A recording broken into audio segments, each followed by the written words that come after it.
प्रेम के गाएगी।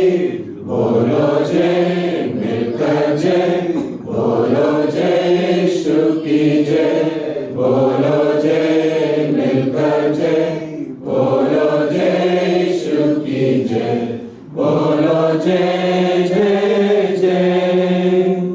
क्रूस पर अपना खून बहा, मुझ पापी को दी शिफा। क्रूस पर अपना खून बहा, मुझ पापी को दी शिफा।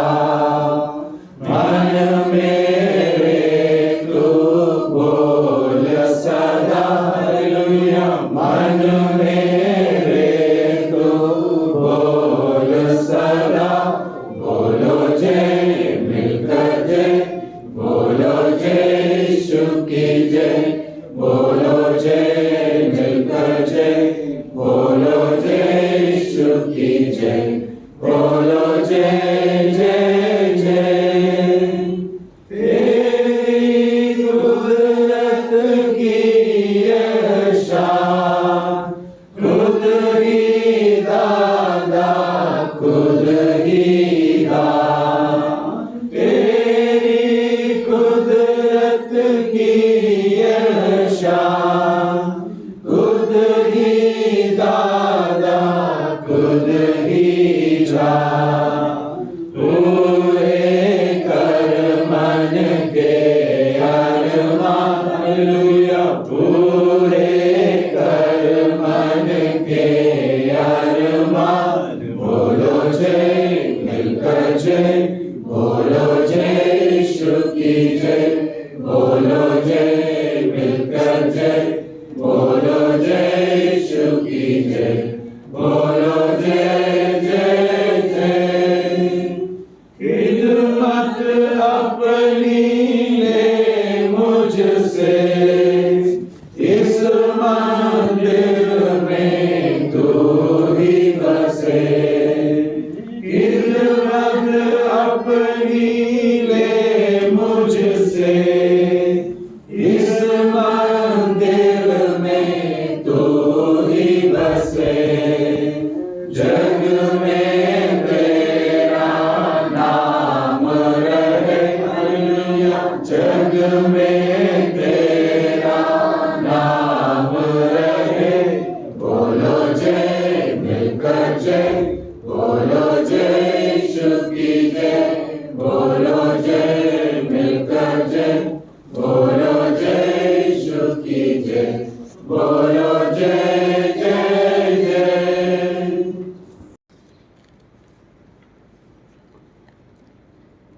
For a brief time of remembrance of the Lord, shall we please turn to Deuteronomy chapter 18. Deuteronomy chapter 18 and verse 15. The Lord thy God will raise up unto thee a prophet from the midst of thee, of thy brethren like unto me, unto him he shall hearken. Also please turn with me to the book of Psalms chapter 8. Psalm 8, verse 4 and 5. What is man that thou art mindful of him, and the son of man that thou visitest him? For thou hast made him a little lower than the angels, and hast crowned him with glory and honor. Also, turn with me to the Gospel to Luke. Gospel according to Luke.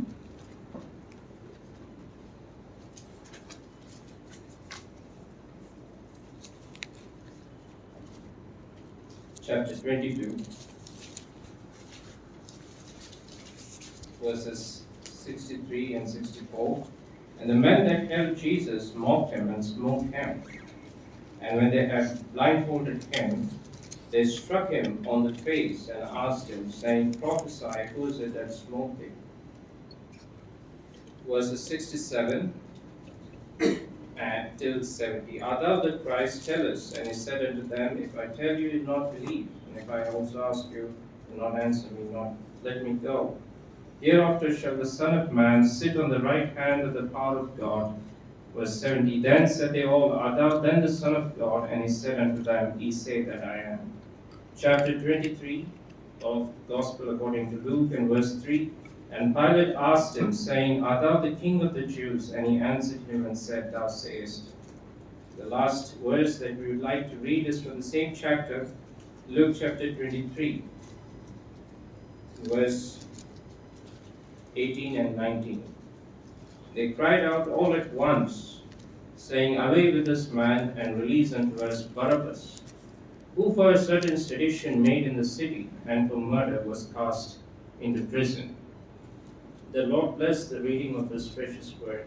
It's a pleasure for us to be assembled in this fashion and to be remembering the solemn glory of the Lord. It is a great privilege and a great honor. From the passages that we have read, we get to see the personal titles of the glory of Christ. There was an old prophecy made by Moses that one day a prophet would arise who is to be sent by God. And we understand that prophecy was fulfilled in the person of Jesus Christ. He was the prophet, the ultimate prophet. All the key prophecies of God were to be fulfilled by the Lord Jesus Christ Himself. But in the trial that happened on that night, in the early morning after the betrayal, the Lord Jesus Christ was blindfolded. And they mocked Him, and they took that opportunity to beat Him on the face. And then they asked Him, if you are really the man who was prophesied in the scripture, if you are the great prophet that was prophesied in the Old Testament, could you please tell us who had hit you on the face now that you're blindfolded? If you claim yourself to be a prophet, you should be able to tell us who had beaten you on the face. There are many of us who are beating you. Tell us. This is the kind of mockery that the Lord Jesus Christ faced in the trial.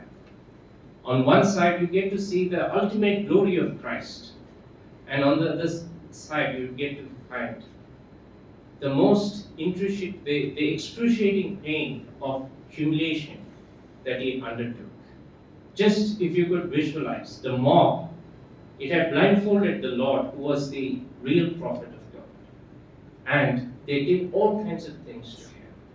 But He humbly took upon Himself that moment with great obedience in order to go ahead and fulfill the great mission that God had given to Him, that is to rescue us from our sins by becoming Himself the great sacrifice. And then the next great declaration is when the Sanhedrin called Him, and He stood before the Sanhedrin and they asked Him, Are you the Christ, the Messiah? Messiah was another great prophetic figure in the Old Testament, specific connection with Davidic covenant. And the Jews, the Sanhedrin, the leaders, they wanted to inquire from the Lord, Are you this great Messiah? The Lord, instead of answering to their question, He goes to Psalm 8 and says, I am the Son of Man. He picks up a different prophetical assertion. In Psalm 8, we get to find the glory of Christ as a universal ruler of the universe. Just like Adam, who had lost everything because of sin, Christ, the second man, the Lord from heaven, He has to restore everything back to God as a man, not just as a Messiah. So the glory of Christ as the Son of Man was much, much infinitely bigger than the Messiah. The Messiah was just the King of the Jews. But as the Son of Man, He became the new face for humanity. And Jesus, instead of simply answering to the point that He is the Messiah, He picks up a bigger title of glory. He says, I am the Son of Man, and you will see me coming in the clouds of heaven. He connects His own glory with the Shekinah glory of God. The divine glory of Christ is revealed. And then He goes on to say, I am also Messiah, the Son of God. Then you'll find the whole point, the landscape of suffering so etched in those few moments that He stood before the Sanhedrin. He was the universal ruler, the Son of Man. All the promises of God that were lost by Adam, they were to be fulfilled in the second man. But as He stood there, As a lamb that was brought before his shearers is dumb, so he opened not his mouth.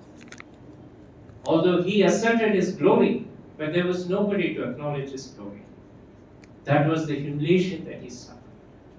Finally, you will find, even before Pilate, he asserted his glory. He said, "Are you the king of the Jews?" Pilate asked. The Lord said, "Yes." He never shied away from stating the obvious truth about himself.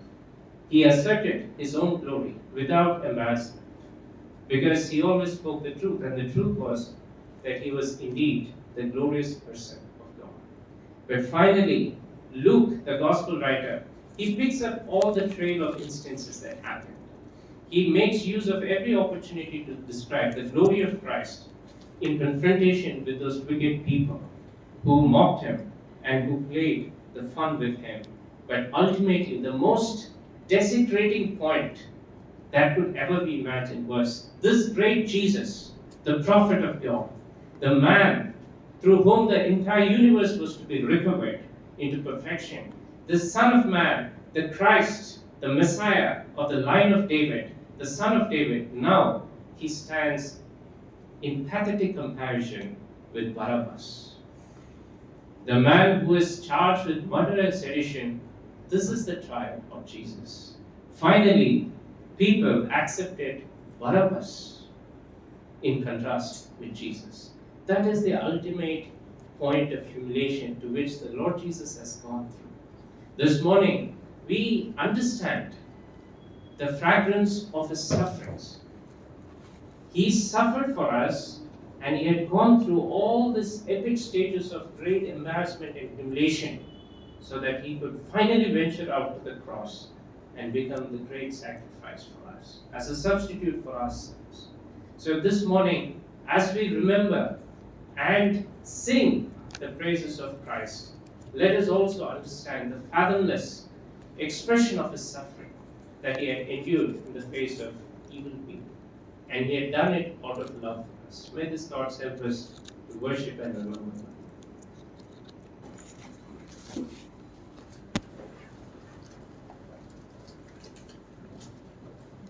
Behold what love, what boundless love the Father hath bestowed on sinners lost, that we should be now called the sons of God.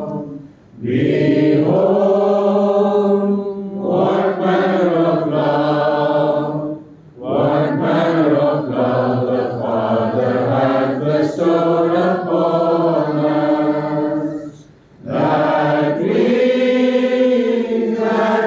should be called the sons of God. No longer far from Him, but now by precious blood made nigh, accepted in the well-beloved, near to God's heart we lie. Behold, what manner of love, what manner of love the Father hath bestowed upon us, that we should be called the sons of God.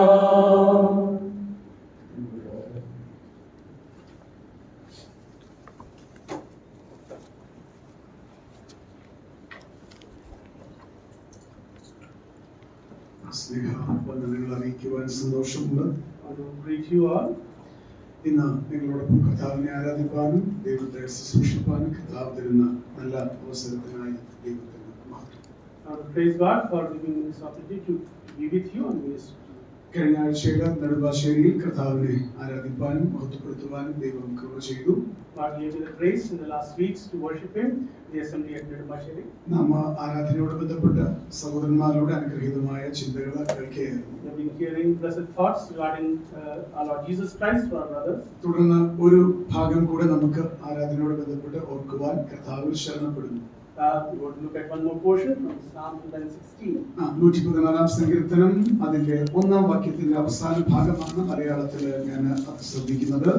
And the second portion of the verse 1. നാം വായിക്കുന്നു, ഞാൻ കർത്താവിനെ സ്നേഹിക്കുന്നു. I love the Lord. It starts like that. ആ വാക്യത്തിൽ യഹോവ എന്റെ പ്രാർത്ഥനയും യാചനകളും കേട്ടതുകൊണ്ട് ഞാൻ കർത്താവിനെ സ്നേഹിക്കുന്നു. Because God has heard my cries and supplications, I love Him. വാസ്തവത്തില് സ്വർഗത്തിലെ ദൈവം കേൾക്കാൻ ആഗ്രഹിക്കുന്ന ഏക ശബ്ദം ആരാധനയിൽ ഇത് മാത്രമാണ്. The only voice that God wants to hear from His children is the voice of worship. നാം ദൈവത്തിന് മഹത്വം കൊടുക്കുകയും ദൈവത്തെ ആരാധിക്കുകയും ചെയ്യുന്നതിന്റെ ആധാരമാണ് ഇതിന്റെ കാരണം. They say that is the basis of why we praise and worship our God. ഇന്ന് സഭയായിട്ട് നമുക്ക് ദൈവത്തോട് നിരന്തരം ഹൃദയത്തിൽ നിന്ന് പറയേണ്ടുന്ന ഏക വസ്തുത, കർത്താവേ ഞങ്ങൾ അങ്ങയെ ഒത്തിരി ഒത്തിരി സ്നേഹിക്കുന്നു. The only truth that we can confess in the presence of our God this morning is that I love you, Lord. ഈ ദൈവത്തെ സ്നേഹിക്കുന്നതിന്റെ കാരണങ്ങൾ പലതുണ്ട്. ഇവിടെ നിന്നും ചിലത് ഞാനൊന്ന് പറഞ്ഞോട്ടെ. There are many reasons why we love the Lord, and there are many. I want to point few of them. അതിന്റെ 7-ാം വാക്യത്തിലേക്ക് വരുമ്പോൾ യഹോവ നിനക്ക് ഉപകാരം ചെയ്തിരിക്കുന്നു എന്ന് നമ്മൾ വായിക്കും. In verse 7 we read the Lord has dealt bountifully with you. ദൈവം ചെയ്ത ഉപകാരങ്ങൾ അനേകമാണ്. There are many blessings that God has given us. എന്നാൽ 8-ാം വാക്യത്തിലേക്ക് വരുമ്പോൾ നമുക്ക് ഒരു കാര്യം എടുത്തു പറയാനായിട്ട് സാധിക്കും. And there's one specific thing that is called out in verse 8. ഒന്ന്, അങ്ങന്റെ പ്രാണനെ മരണത്തിൽ നിന്ന് വീണ്ടെടുത്തുവെന്നു. For you have delivered my soul from death. അത് കേവലം ശാരീരിക മരണം മാത്രമല്ല. It's not just physical death. നമുക്കറിയാം വെളിപ്പാട് പുസ്തകത്തിലേക്ക് വരുമ്പോൾ When we come to the book of Revelation നമുക്ക് രണ്ടാം മരണം എന്നറിയപ്പെടുന്ന നിത്യ നരകത്തെ കുറിച്ച് കാണാനായിട്ട് സാധിക്കുന്നു. we read about an eternal death which is separation from God. ജീവപുസ്തകത്തിൽ പേരെഴുതി കാണാത്ത ഏവനെയും തീപ്പൊയ്കയിൽ തള്ളിയിടും. ഇത് രണ്ടാം മരണം. Those whose names are not written in the book of life would be forever thrown into the lake of eternal hell. നാം 86-ാം സങ്കീർത്തനത്തിലെ സങ്കീർത്തനക്കാരൻ ഇങ്ങനെ പറയുന്നു. In Psalm 84 we read like this. അവിടുന്ന് എന്റെ പ്രാണനെ അധമ പാതാളത്തിൽ നിന്ന് വീണ്ടെടുത്തിരിക്കുന്നു. You have saved my soul from the eternal pit. പ്രിയപ്പെട്ടവരെ, നമ്മൾ നിത്യമായ നരകത്തിൽ നിത്യമായ ദൈവത്തിൽ നിന്ന് വേർപാടിൽ കഴിയേണ്ടവരാണ്. We were by our works to be separated for eternity from God. രണ്ടാം മരണത്തിലേക്ക്, നരകത്തിന്റെ അടിക്കുടിയിലേക്ക് നാം പോകേണ്ടവരാണ്. We were bound for that second death, that eternal separation from God. എന്നാൽ കർത്താവ് ചെയ്ത ഉപകാരത്തെ നമുക്ക് ഓർക്കാം. But we can remember what God has done for us. നമ്മുടെ പ്രാണന് പകരമായി ദൈവത്തിന് അവിടുത്തെ പ്രാണൻ മറുപടിയായി കൊടുത്തത് നമുക്ക് തിരുവചനത്തിൽ കാണുവാൻ കഴിയും. We read in the scripture how He became a substitute and He suffered the death on our behalf. അതന്നെയല്ല, അവിടുന്ന് നമ്മുടെ കണ്ണിനെ കണ്ണുനീരിൽ നിന്ന് വിടുവിച്ചു. 8-ാം വാക്യത്തിന്റെ 2-ാം ഭാഗം. And the second portion of verse 8 we read, my eyes, He has delivered my eyes from tears. അതും നരകത്തിന്റെ കരച്ചിലാണ്. And that is also the tear of hell. നാം വായിക്കുന്നുണ്ട്, അവിടെ കരച്ചിലും പല്ലുകടിയും ഉണ്ടാകും. There would be gnashing of teeth and there would be കരച്ചിലുണ്ടാകും. there would be cries and gnashing of teeth. ദൈവത്തിൽ നിന്നുള്ള വേർപാട് നിമിത്തം ദൈവം കൊടുത്ത അവസരങ്ങളെല്ലാം നഷ്ടപ്പെടുത്തിയത് മുഖാന്തരം നരകത്തിൽ നിരന്തരമുള്ള കരച്ചിൽ. There is that eternal cry and gnashing of teeth for those who have rejected God. എന്നാൽ ആ കരച്ചിൽ കേൾപ്പാൻ ദൈവത്തിന് സാധ്യമല്ല. നരകത്തിൽ ആരുടെയും കരച്ചിൽ ദൈവം കേൾക്കുന്നില്ല. But the cries from the hell will not reach to God. എന്നാൽ നമ്മൾ അങ്ങോട്ട് പോകാതിരിപ്പാൻ, But for us to not be there, നാം ആ നരകത്തിൽ കരയാതിരിപ്പാൻ, for us to not be one of those crying in the oh hell, കാൽവരിയുടെ ക്രൂശിൽ നമ്മുടെ കർത്താവ് കരയുന്ന കാഴ്ച നമുക്ക് കാണാം. we can see our Lord Jesus Christ crying for us on the cross. 22-ാം സങ്കീർത്തനത്തിന്റെ ആദ്യത്തെ വാക്യം നമുക്കറിയാം. We know the Psalm 22. എന്റെ ദൈവമേ, എന്റെ ദൈവമേ, അങ്ങും എന്നെ കൈവിട്ടുവോ? My God, why have you forsaken me? എന്താണ് ക്രിസ്തു കരയുന്നതിന് ഏറ്റവും വലിയ കാരണമെന്ന് പറയുന്നത്? What is the reason for that cry for our Lord Jesus Christ? പിതാവിൽ നിന്നുള്ള അകൽച്ച അല്പനേരത്തേക്ക് സംഭവിക്കുന്ന കർത്താവിനെ കാണുവാൻ You സാധിക്കുന്നു. see the Son separated for a moment from His Father on the cross. നരകത്തിന്റെ ഏറ്റവും വലിയ പെയിൻ എന്ന് പറയുന്നത് തന്നെയാണ്. That is the greatest pain of the hell. ദൈവത്തിൽ നിന്നുള്ള നിത്യമായ സെപ്പറേഷൻ, വേർപാട്. That separation from God for eternity. പ്രിയപ്പെട്ടവരെ, നരകത്തിൽ നാം കരയാതിരിപ്പാൻ നമ്മുടെ കർത്താവ് അലറി കരയുകയാണ്. For us to not to be one of those crying in that hell, our Lord Jesus Christ. എട്ടാം വാക്യത്തിന്റെ അവസാന ഭാഗത്തിൽ ദൈവം ചെയ്ത മറ്റൊരു ഉപകാരമുണ്ട്. And it was like last part of verse 8 we read another thing. അവിടെ നമ്മുടെ കാലിനെ വീഴ്ചയിൽ നിന്ന് വിടുവിച്ചു. And my feet from falling. നരകത്തിന്റെ മറ്റൊരു പര്യായമായിട്ട് മനസ്സിലാക്കുവാൻ കഴിയുന്നത് ബോട്ടംലെസ് പിറ്റ്, അടിയില്ലാത്ത കുഴി എന്നാണ്. Another word phrase used of hell is the bottomless pit. ആ നരകത്തിലേക്ക് താണുപോകേണ്ടുന്ന ആ വീഴുന്ന സ്ഥിതിയിൽ നിന്ന് നാം വീഴാതിരിപ്പാൻ നമ്മുടെ കർത്താവ് നമുക്ക് വേണ്ടി ഒരു പാപി നരകത്തിൽ അനുഭവിക്കേണ്ടതെല്ലാം അനുഭവിച്ചത്. What all we had to suffer by us going into that bottomless pit, all of that our Lord Jesus Christ. നമ്മുടെ കാലിനെ ക്രിസ്തുവാകുന്ന പാറമേൽ ഉറപ്പിച്ചു നിർത്തി. He has made our feet stand. നമ്മുടെ വായിൽ പുതിയൊരു പാട്ട് തന്നു. He has given a new song in our mouth. ഓ, ഇത് കാണുമ്പോൾ 12ാം വാക്യത്തിൽ സങ്കീർത്തനക്കാരൻ ചോദ്യം ചോദിക്കുന്നു 116. There's a question that the psalmist is asking in verse 12. അതിതാണ് യഹോവ എനിക്ക് ചെയ്ത സകല ഉപകാരങ്ങൾക്കും ഞാൻ അവന് എന്തു പറയും? What shall I render to the Lord for all his benefits toward me? ഇത് പകൽ ഈ ചോദ്യം നമ്മുടെ ഹൃദയത്തിലേക്ക് നമ്മോട് തന്നെ നമുക്ക് ചോദിക്കാം. We ask this question to ourselves this morning. ദൈവമേ, അങ്ങ് എനിക്ക് ചെയ്ത എല്ലാ ഉപകാരങ്ങൾക്കും ഞാൻ എന്തു പകരം അങ്ങേക്ക് തരും? What shall I render to you, Lord, for all the benefits toward me? അതിന്റെ ഉത്തരമാണ് 13ാം വാക്യം. And the answer is in verse 13. ഞാൻ രക്ഷയുടെ പാനപാത്രം എടുത്ത് ദൈവത്തിന്റെ നാമം വിളിച്ചു. I will take up the cup of salvation and call upon the name of the Lord. ദൈവത്തെ സ്നേഹിക്കുമ്പോൾ, ദൈവത്തോടുള്ള നന്ദി നിറയുമ്പോൾ രക്ഷയുടെ പാനപാത്രം കയ്യിലെടുക്കുന്ന ഭക്തനെ നമുക്ക് കാണാം. You see, a saint when he remembers and that he takes up his cup of salvation and calls upon the name of the Lord. എന്നാൽ അവിടെയും തീരുന്നില്ല. It doesn't end there. 14ാം വാക്യത്തിലും അതുപോലെ 19ാം വാക്യത്തിലും രക്ഷയുടെ പാനപാത്രം കയ്യിലെടുത്തുകൊണ്ട് അവൻ ജനത്തിന്റെ നടുവിലേക്ക് കടന്നു ചെല്ലുന്ന കാഴ്ച കാണുവാൻ You see കഴിയും. the saint going into the presence of his people with his cup of salvation and paying his vows to the Lord. ആ ജനത്തിന്റെ നടുവിലേക്ക് ചെല്ലുമ്പോൾ അവന് യാതൊരു അഭിമാന പ്രശ്നങ്ങളില്ല. There's no question of his humiliation or looking down upon himself when he does so. ജനം എന്ത് ചിന്തിക്കും അതൊരു വിഷയമല്ല. He doesn't think about what the people will say for him about him. നമുക്ക് നമ്മെ തന്നെ മറന്ന് നമ്മുടെ കർത്താവിനെ സ്തുതിക്കാം. We can forget about ourselves and praise and worship God. പക്ഷേ അവിടുന്ന് വീണ്ടും അവൻ 18ാം വാക്യത്തിലേക്ക് വരുമ്പോൾ യെരൂശലേമിന്റെ നടുവിലേക്ക് ചെല്ലുകയാണ്. And in verse 18 we see him coming to Jerusalem. യെരൂശലേം രാജനഗരമാണ്.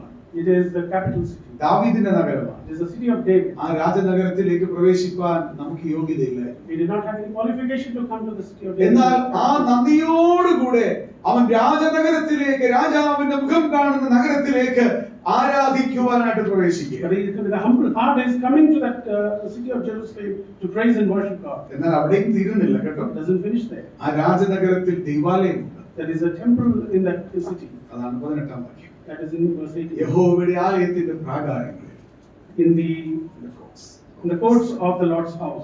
ദൈവത്തിന്റെ ആലയത്തിലേക്ക് ചെല്ലുമ്പോൾ അവൻ ആദ്യം കാണുന്നത് ഓൾട്ടറാണ്. അവിടെ നമുക്ക് യാഗപീഠമാണ് കാണുവാൻ കഴിയും. And when you come to the Lord's house, the first thing you see is the altar. ആ യാഗപീഠത്തിനെ ശ്രദ്ധിച്ചു നോക്കുക. 16ാം വാക്യത്തിൽ ഒരു പ്രയോഗമുണ്ട്.